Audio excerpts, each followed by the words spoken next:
বন্ধু বান্ধৱীসকল, আপোনালোকে দেখিছে নিশ্চয় এখন হৈছে বেং জাল। বেং জাল ইয়াৰ দ্বাৰা মাছ ধৰা হয়। আৰু এইবিলাক স্পাৰ্ক বুলি কয়। এইটো তিনিটা সূতা আছে আৰু ইয়াৰ সহায়ত আপোনাৰ গৰাখহনীয়াবিলাক কমাবৰ বাবে এইটো হেৰি কৰা হৈছে। লগতে আপোনালোকে দেখিছে এইবিলাক দিয়াৰ কাৰণে কিমান ধৰণৰ গৰাখহনীয়া ৰোধ হৈছে। আহক অকণমান পানীৰ মাজলৈ যাওঁ। ভীষণ ঠাণ্ডা পানীবিলাক। পানী বুলিবলৈ নাই, সাধাৰণতে ইমানেই এইকণেই আৰু পানী। ৰঙা নদীত বৰ্তমান পানীটো কমি গৈছে। লগতে এৰাঠো হয় পানী, দেখিছে আপুনি। বাৰিষা কালত কিন্তু এইটো পূৰা ফিটিং থাকে, বেং জাল হয়।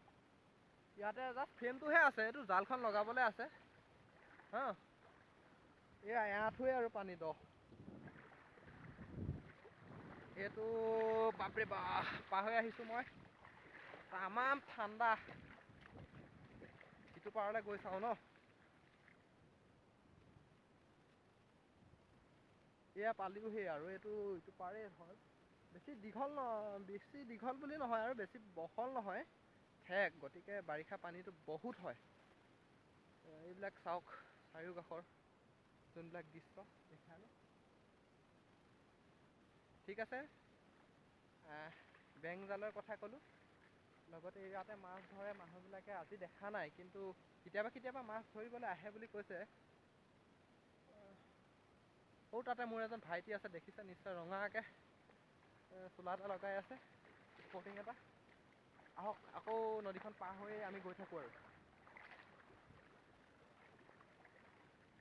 তামাম দ বে, তামাম দ। জেগাতে ঠাইতে বাম। এইটো ইমান দ বুলি ক'ব নোৱাৰি সচৰাতে, ঠাইতে দ হয় আকৌ বাম, কিন্তু ঠাণ্ডা। ঠিক আছে, দেখিছে এইজন পলাই আছে।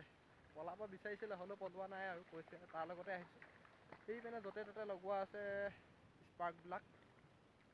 ঠিক আছে বন্ধুসকল, আজিলৈ ভিডিঅ'টো ইমানেই। যদি ভাল লাগে লাইক কৰিব, কমেণ্ট কৰিব, লগতে শ্বেয়াৰ এণ্ড ছাবস্ক্ৰাইব কৰিবলৈ নাপাহৰিব। Bye bye.